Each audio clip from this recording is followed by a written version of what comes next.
everyone! Welcome back to Daily Life English Podcast. I'm Amma, and I'm really happy to be here today. How are you doing, Pheng?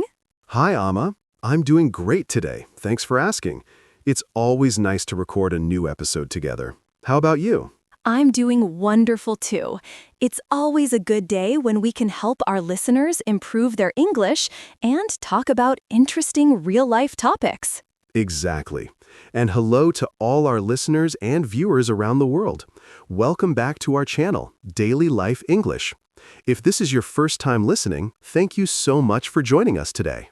Yes, welcome everyone. Today, we have a very special and useful topic, especially for students. We're going to talk about how to talk about your studies and exams in English. That's right. Many of our listeners are students or learners who often talk about school, homework, and exams. So today, we'll show you how to express these things clearly and naturally in English. We'll go step by step. We'll learn vocabulary, we'll practice short dialogues, and we'll give you real examples you can use right away. Exactly. So, before we start, please make sure to subscribe to our YouTube channel, Daily Life English. Give us a like, leave a comment, and share this video with your friends. Yes, please do. Your support really means a lot to us. It helps us keep making free, fun, and useful English lessons for you every week. All right then, Emma, let's get started. Can you introduce today's topic a bit more? Of course. Today, we'll learn how to talk about your studies and exams, how to answer questions like, what do you study? How are your exams going? What's your favorite subject? And even how to express your feelings about studying or taking tests. That sounds perfect. Let's start with the basics, talking about your studies. Emma, how can we answer when someone asks, what do you study? Good question. You can simply say, I study, and then add your subject. For example, I study English. I study business. I study computer science. That's simple and easy. And if you're studying right now, you can use the present continuous form. I'm studying. Exactly. Like, I'm studying at university, or I'm studying to become a teacher. Nice. Now, Amma, what if someone asks, where do you study? You can answer, I study at, and then say your school or university name. For example, I study at Phnom Penh University.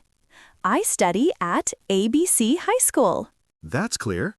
Now, let's move on to how to describe your school life.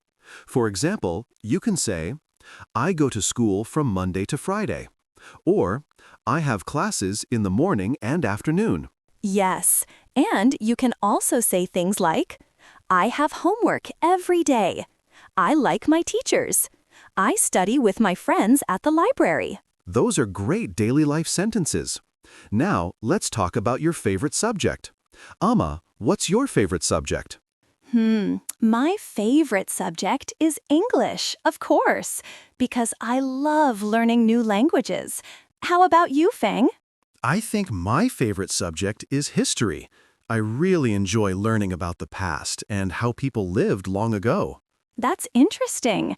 When you talk about your favorite subject, you can say, my favorite subject is English, or I really enjoy studying history.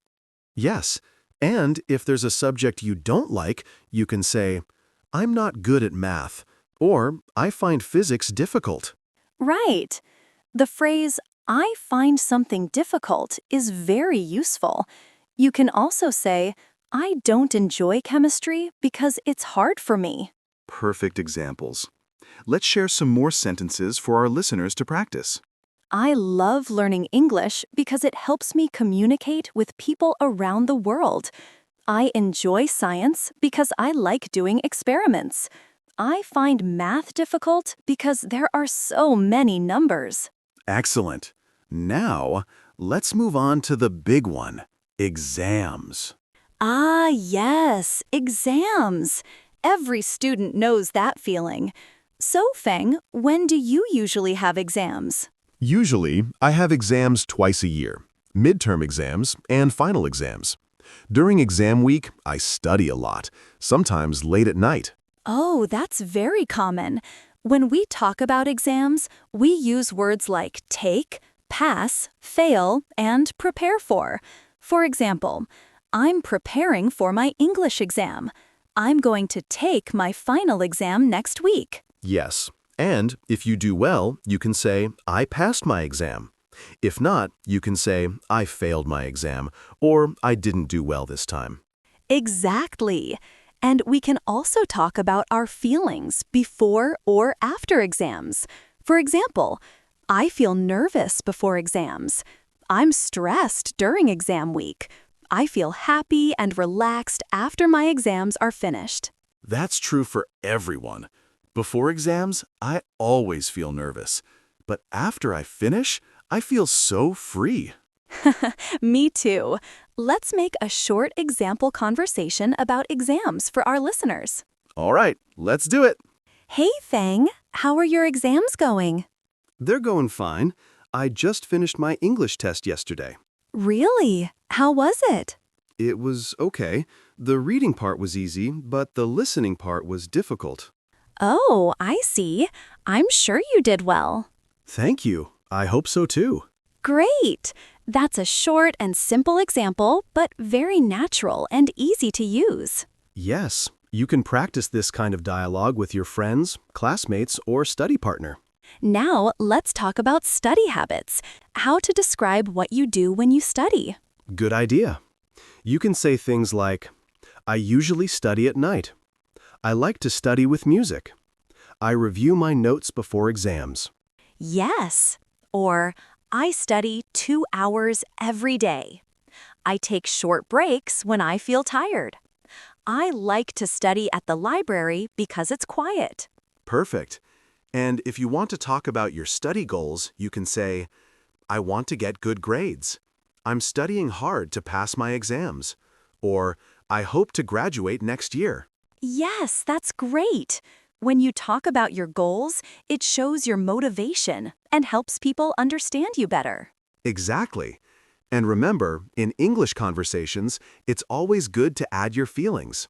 For example, I'm excited about my exams. Or, I'm worried about my results. That's right. Let's share some final helpful phrases for our listeners. Sure. Let's repeat after us, everyone. I study English. I go to university. I'm preparing for my exams. I hope I can pass. My favorite subject is history. I find math difficult. I feel nervous before exams. I'm happy it's over. Very nice. If you practice these sentences every day, you'll get better and better. And remember, don't be afraid to make mistakes. Making mistakes is part of learning. Yes, exactly. The more you speak, the more confident you'll become. Before we finish, we want to remind you again, if you enjoy learning English with us, please click subscribe, give us a like, and leave your comment below. Tell us, what is your favorite subject, and how do you feel about exams? We'd love to read your answers and reply to your comments. Also, don't forget to share this podcast with your friends, classmates, or study group. Yes, sharing helps us reach more learners all around the world. All right, everyone. That's all for today's lesson. How to talk about your studies and exams in English. We hope you found it helpful, fun, and easy to follow. Keep practicing and keep learning. Thank you so much for listening to Daily Life English Podcast. Take care, study well, and good luck with your exams. See you in the next episode. Bye-bye, everyone. Bye-bye.